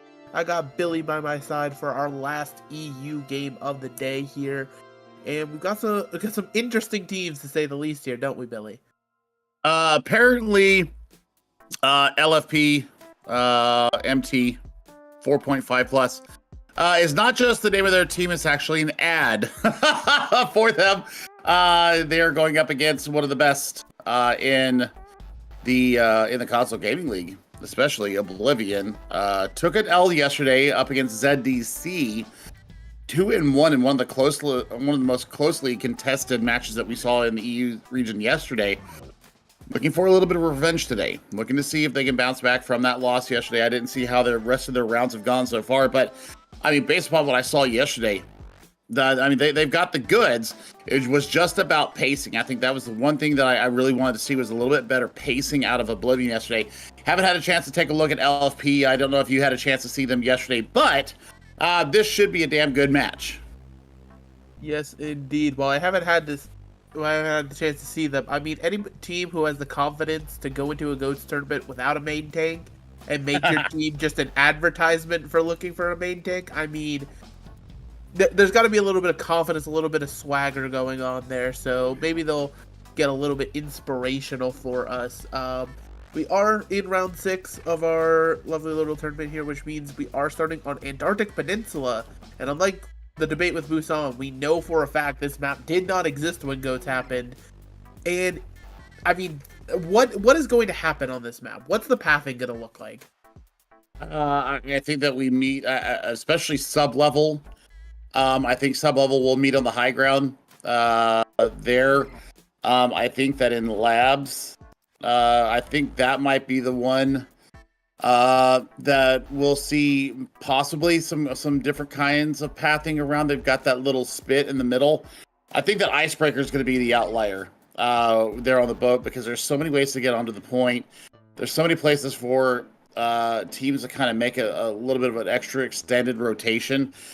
It's all theory crafting right now though, because I've never seen GOATS played on this map before. Nobody has really until now. So we're gonna get right into that. We're gonna take a look and see how Antarctic Peninsula is gonna be played in the style of GOATS. It's almost like a karaoke song that might go bad. We'll see how this is actually gonna go down because everything about this map screams flank. It screams being able to take an off angle, and it GOATS, you have to stick together as a 6 or you're going to go down. Yeah, exactly. I mean, depending on which level we start on, it's going to get super interesting. I think if we are on Icebreaker on the boat, you might want to play the Benny Hill theme just because of the amount of running that's going to occur. But nope, we're starting right here in the labs, so it's going to be super interesting. Probably just going to see both teams walk to point, nothing too fancy, I would assume. We'll see how this is actually going to go down. This is very exciting for me. I like seeing things that are new. We are going to start on labs. So now, yeah, I mean, here's the high ground here. I thought they were going to fight on the other side, but they have actually taken a fight here on the beginning on the right-hand side. This will be a good chance for them to rotate around. Jacko was absolutely brutal yesterday on the Zarya, and well, Captain goes down in return. Yes, indeed. So now the Ryan swinging back and forth. The mech going to be taken down, but it seems like Oblivion is getting the better edge of it after just, you know, that pick onto Fox on the other side. When you're down your Zarya, you're down your damage. So it's going to be first cap for Oblivion in a pretty simple and nice fashion. Well, I mean, that's a good first start for them. Definitely, we saw Joe Mack yesterday have a wonderful time on this Reinhardt. Like I said, they played in this league with the MTT many times. We will see how they are going to turn this around here, and I mean, we'll look and see if they're able to close the gap here on LP. There's Shatter out. Yes, indeed. J-Mac puts a lot of them down on the ground here, and now the Graviton, because there was no cleanup just yet. The bomb combo coming through. Will it find anyone? Yes, it does. Lemon decides, I will end this fight with a giant self-destruct put on top of everybody's head. Everybody else just heads for the cliff. Just going to be the fastest reset you can. Oblivion still kicking. Perfect grab bomb combo right there. And I mean, you don't even have to invest your Transcendence or, you know, this upcoming sound barrier. So lots in the tank here for Oblivion. Just the rally and a self-destruct here for LFP. Not a lot of engagement tools, my friend. This is going to be a very difficult retake. Yes, indeed. They're choosing to take a different angle. As you said, you expected them to come here first. Now the rally, you know, despite them running for their lives, they still pop the rally, so you're gonna have to find some way to get used to this armor before it starts decaying on you. And we're met here in the Shatter once again from J-Mac. Puts so many people on their back.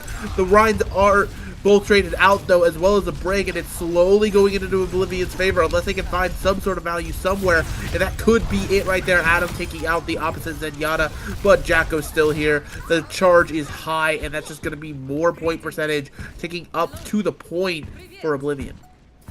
This is exactly what they needed. I mean, that was a very decisive fight, and once again, they hold on to both their support ultimates. They did that all in the neutral. Other than the shatter, it was just perfectly placed, and they're doing what they need to do. Now you're looking at the battle of the Grav coming up here. But I mean, you've got everything you need, and that sound barrier's not going to be online. No, it's not, because the Lucio's down. Now the Grab Bomb combo doesn't get exactly what it's looking for, but it's already too late. There's too much damage. The overwhelming force here. The Transcendence being used by Adam just to try to keep this D.Va alive as long as humanly possible. Fox is taken out up on the high ground, not able to find anything. There goes the D.Va back. There goes the round. And that's going to be Oblivion taking it 100-0. I mean, JoeMac just owning space right now, living rent-free in Rekko's head, and they just took the brunt of the damage. And I mean, we saw that Reinhardt go down early so many times, also losing your speeding gauge in Dirtmaster. The other big problem, those are the two priority targets that Oblivion have singled out here and are thinking, you know what, this is the tip of the spear and this is their mobility. Let's take those two weapons away, and then we can collapse on everybody else. Very, very nicely done from Oblivion. Looking like a very strong team once again. They looked strong yesterday in Mega Last. It's just ZDC was playing on a whole different level. I think Oblivion have finally caught back up to the pacing that GOATS requires. Yeah, exactly. And sometimes it takes a loss like that to really slam it into your head, right? You can study your opponent, see exactly how they beat you, and then come back even stronger. It's one of the great things about GOATS. You can just learn it more and more. The more you play it, the better you'll get, I assure you. But the Brig is going to go down, a bit of an overextension with that bash, and now that's going to lead for the Rhine failing as well. And just like that, LFP, they've learned from their mistakes of the previous round. Rexo, not being a main tank player, but showing how it's done on the Rhine. I mean, that happened a couple times yesterday as well, though, Mega Last, is that we saw King Rabbits get caught out for being a little bit overexcited to get join battle instead of waiting behind your Reinhardt. And once you lose that Brigitte, you lose that CC with the flail and with the bash. Yes, indeed. But now, on the other end of things, Rexo got a little bit too aggressive here. The Transcendence from Adam just to try to keep everybody else alive, but unfortunately it wears off without anything being gained, and it is just going to be everybody falling one after another here. 23%, it looks like it's all that's going to be to their name. I lied, 24 as Oblivion flips. Oh my gosh, I mean, Rexo's going to go down. Lemon backing up their tank mate. Oh, I miss saying that so much. Definitely close the gap and takes Rexo out. So, I mean, that buys them an extra fight just off the bat of that. So they're not only going to tie, but they're going to surpass what Oblivion or what LFP put up in their first attempt. Grav and all the other fixings ready to go here for Oblivion. Yes, indeed. Hopefully these ults can be answered with some swift kills either way. The Shatter lays everybody down on their back when they grab, so it actually negates everything pretty well. Now the sound barrier being committed to keep everybody on LFP nice and healthy here. They're just charging forward, looking for targets one at a time. There goes the D.Va mech, there goes the Brig, and this should just be another flip back and forth.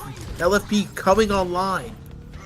Yeah, I mean, it takes their Shatter and their sound barrier out of the question, though. I mean, look at this. Once again, other than investing that Grav and the Rally, you still have the sound barrier. You still have the Transcendence ready to go for Oblivion. And we saw yesterday and today already, JoeMac definitely will be going in aggressive with this Shatter. And there's the Shatter, but it connects on the 3, but there's no follow-up. Lemon eats Fox's Grav here and then throws out the bomb and manages to find Mr. Fish on the other side of things. So this is looking really good for Oblivion right now. They just have to be able to follow it up. The Transcendence is forced to make sure your Rhine stays nice and healthy in this one. And the point flip happened somewhere in the background when nobody was looking, and now it is just going to be a matter of cleanup coming through here. And Oblivion's going to keep this point ticking up. Oh, that's unforgivable that you give up the point while you're fighting off the point. There was somebody that was not accounted for in that 6-man team. And Oblivion gets the sneaky flip there, and it costs LFP everything in their war chest. Fox is going to have to build up this Grav in a hurry, and you also need to get Dirtmaster on this sound barrier. It doesn't even matter, another eat on the other side this time. Yes, indeed, but that E unfortunately just doesn't matter. The raw damage is still there from Oblivion, and it looks like this map is all but over. We will have to wait longer to see the third point of Antarctica played with goats, because this map is done and dusted. Oblivion takes it in a pretty solid fashion. I mean, this was just one-way traffic. LFP just got outplayed there. And I think Oblivion have rounded into really good form. I think that's the beauty of having a round robin stage leading into a bracket, is that you're guaranteed a certain number of games, and you can play your way into the tournament. Lemon absolutely livid there with the beauty of that self-destruct. The combo was perfect. So Oblivion definitely back on my radar now as one of these teams that can possibly go all the way. They have beaten a majority of their opponents, and I mean, if I look at where we're sitting with them, I mean, they are an Xbox team, by the way, and they are doing this to a PC team. So this is the power of GOATS as well, is that Oblivion doesn't care if you play PC, they don't care if you play PlayStation, they don't care if you play Xbox, they don't care if you're on a Switch. They're going to beat your rear end all day long because the synergy and the teamwork is there. I don't want to contradict you, but I think if anyone's playing GOATS on the Switch, they might need to be checked into a place and evaluated. Just because I played Overwatch on the Switch. Toxic. Listen, I played Overwatch on the Switch. It's not good. The gyro controls for Hamster are fun though. But moving right along, who's surprised? King's Row is picked. I mean, it's King's Row. There's nothing else we can say. We've said it all. Yeah, I mean, Oblivion have chosen to defend first, so I like that. They're going to know what they need to beat. I think they're going to try and stomp a full hold into LFP here. I think that is the thought process here behind what Oblivion are doing. They want to get done. They want to get out of here. They got partying to do. It is coming up on it is 6:15 almost in London, so 7 in the rest of Europe. So I mean, it's time to go out and have a few pints before they get their Monday started. Oh, absolutely. And what better way to celebrate a nice little evening than with a win here, which is what Oblivion's looking for. But LFP, I mean, obviously Antarctica, you could potentially try to write it off, right? You could be like, listen, nobody's ever played GOATS on that map. It's a bit chaotic, a bit hectic. And as long as you can pinpoint the problems, like, there truly is potential for any team to make a mid-match adjustment and be able to kind of tighten those loose screws and be able to turn it on to a whole nother level. So while I don't want to count them out just yet, Oblivion is looking really, really good. Well, I want to see what LFP have up their sleeve. We'll see how it's going to go down. But as far as just basic gameplay, I think that the understanding of these cooldowns, of the rotations, of the order of operations of GOATS, it should be its own college course in the mathematics or physics department. But we'll see how it goes down. We'll see if this is going to be a full hold here for the members of Oblivion, or if we're going to see the comeback of LFP. Maybe they have something up their sleeve. Maybe they decide to run some kind of funky variant here, or have a definite strategy where they want to go. How the heck did he get up there? I'm not sure, but I like it. And we'll see now as the defense gets set up. We'll do what we can. Yeah, it's super interesting. I think I've never heard that phrasing used for it, but considering GOATS almost like PEMDAS, right? The order of operations of exactly what has to happen, I think it's the best way you could sum it up, right? Constantly tracking the cooldowns and stuff either which way. It makes it super, super valuable here. You're seeing Lemon just kind of sit passively, almost like a security camera on the D.Va here. Finds the Zenyatta in the backline. Can the follow-up be there? It is. Adam's going to go down. But actually, it's just super, super quickly, everything goes wrong for them there. And that's just going to be the first fight. All right. I mean, it takes 25 seconds to win the first fight. And yeah, Fox is not in the picture right now. And I mean, look at these ult charges. I mean, Elliot is just basically having a fun time back there, almost playing a frontline Zen. I'm kind of concerned about the hubris there. I think I'd like to see him more back towards telephone box, but we'll see as it moves forward and as they take this pressure coming in. Yes, indeed, and now they're fighting for control of Statue here, but Rexo just unfortunately is going to be bursted down, stood in the line of fire just a little bit too long here, so now it is again this chase, this follow-up that's coming through here. Adam does manage to find pick on the Kings. Again, that Brig potentially getting a little bit overzealous, a little bit too cocky there. You know, and that's another thing. You got to make sure you're measuring this aggression. You can be confident, but you can't be too cocky with it. Well, I think that if even with the chaos that Ghost brings, there's still a lot of time for cerebral movement, cerebral thoughts. You know, kind of watching and tracking cooldowns. Once you watch that bash come through, it's pretty much over. Big Shatter out. Yes, indeed. The Big Shatter puts people on their back, and now the grab comboing with it. The bomb as well. The Transcendence can't heal you from that. They even invested the beat, but unfortunately you lost 2 of your tanks, and so now it is just more and more cleanup coming through here, and that's tragic for LFP. They burned so much and gained nothing. And I mean, Oblivion gets to hold on to their sound barrier as well. I mean, Jomac could theoretically build up another Shatter by the time that Rexo and team are ready to come out. So I mean, that was so expensive. 4 ultimates in that fight. No point progress whatsoever.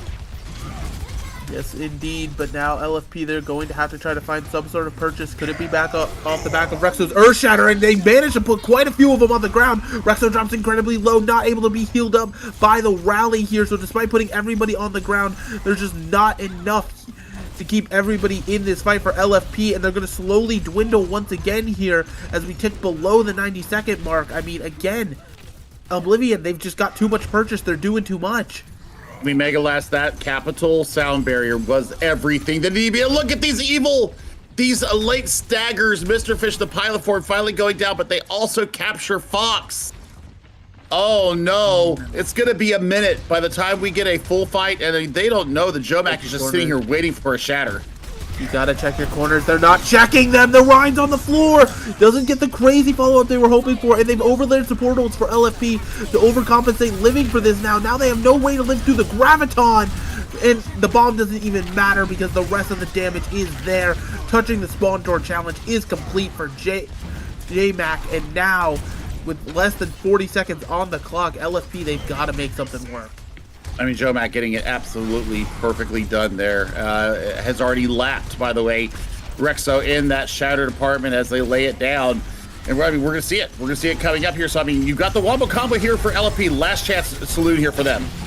Yes, indeed. You're looking for the grab bomb combo, and the Graviton's thrown in. There's the pin onto the Brig as well. Will the bomb find purchase? It does not. The shield's there in time, and they're able to trade it out. The Lucio taken down on the other side. No speed, no agency for LFP, and that's also going to be the destruction of their Rhine. Jacko, super high charge, taking everything down in their path. Actually, a little bit of damage coming through, though, with Capital missing, and now the Graviton being thrown out from Jacko. Not able to find anything. This could slowly start to turn in their favor, but Oblivion's back. That Rhine is swinging. Now the Diva Mech is touching with 1 HP. The Rhine's back. Well, what can one Reinhardt do against the world? He can put them all on their back, but the sound barrier was timed. The extra HP was there. You can only hold your shield and pray for so long before that. Finally, it is over. It is done. The best you're hoping for now for LFP is a draw. I mean, they're going to have to hold for 4 minutes. Jacko already pronouncing GG's. A little bit of hubris there, but I mean, based upon what we just saw, I don't know if that's necessarily, yeah. My guy not aware. I think that Rexo, I think that they are aware that it's about to, oops, apologies for him. Oh boy. Yeah. He's just been playing too much of the quick play hacked. He's used to the fast matches. He just thought it was over. Right. I mean, Jomac, gentleman and a scholar there, apologizing for the hubris there of Jacko. But, I mean, yeah, drawable for sure. Okay, we'll go with that. LFP, you have a definitely very difficult task ahead of them here, especially with how Oblivion seems to be firing on all 6 cylinders. LFP looking to at least bring us to a draw here. It's going to take some serious coordination here. And, I mean, Rexo is going to have to really withstand the onslaught coming in from Jomac. Yes, indeed. That is going to be the case as they just kind of sit here watching and awaiting. But, yeah, it's just going to be a hard defense here. But it is possible, right? We just saw, you know, on the other side, they were able to full hold, right? You've seen it done. You just have to replicate the results, and you can send us to that third map. So We'll have to see if they're able to net what they're looking for here. Oblivion on the offense, though, they want to be able to close this one up in a quick and easy fashion, just get on to the next match. And it seems as though the bash was just far too early. It's done. And it already is spelling the disaster. You know, potentially a toxic early GG was just the foretelling of what was to come. And then there's the actual GG, because it's just over. Oblivion takes it in a dominant 2-0 fashion. I mean, comprehensive, decisive, everything that you want a team that's expected to do well doing, and that's exactly what they did. And Elliott gets themselves a beautiful play of the game here, but I mean, this is just one-way traffic. This was a completely different set of circumstances here for this LFP team that they faced up against today. I mean, and the console team definitely showing what Synergy can do when you know how to play and you understand the tendencies of your other teammates. That is exactly what happened there, Megalast. That was a stomp and a half. Yeah, there's no real nice way to put it, I should say. Oblivion, this is definitely a team we expect to be entering bracket play and putting a lot of other teams on notice. Like you said, this is a console team that is showing up these PC teams, letting them know just how powerful they really are. And, you know, a team like that with a head full of steam, they can go really, really far. They're just all about their momentum. I mean, they played in the open tier, in the NA open tier, in the MTT as well. So they are definitely used to playing against a PC team. So that is not a fear for them whatsoever, and nor should there be. You know, I started here playing and then casting, and yeah, I mean, the consoles on the rise, and teamwork will beat out a lot of mechanical skill a lot of times. And once again, it's all about the understanding of how your teammates are going to play alongside of you, behind you, and understanding that they know your tendencies. So and Joe Mac obviously knowing that Jakku might be a little bit of a jackass with the preemptive GGs there. It might have been innocent. I don't think it was. It is console watch after all. Wink, wink. But we will see what happens later on in the weekend. Next weekend, we're going to have the brackets coming through. That's going to do everything here for the EU round robins here today. Make sure that you're checking out Console Gaming League's Twitter. We'll have the matchup set up there a little bit later on. I will be back later on today. I'm going to be covering for Sohav Danum in the later half of the NA broadcast. Megalast, do you have any more casts this weekend? I do not. My plan is to go take a nice amount of orange juice and try to not be sick, because I'm definitely fighting it. Well, for myself, Rhino, we had Mara and we had Lottie back in there giving us all the beautiful look, Little Joe, and everybody else behind the scenes making us all look good. Make sure that you give love to your observers. Make sure you give love to your supports, and everybody out there, be better humans. We're all in this together, and we'll see you next time. Don't go away. We'll be back at around 4 p.m. Eastern Time.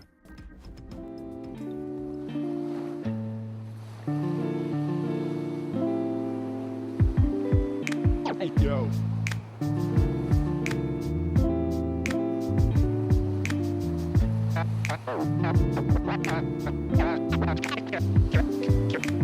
Cash and the ticket is yours. Cash and the ticket is yours.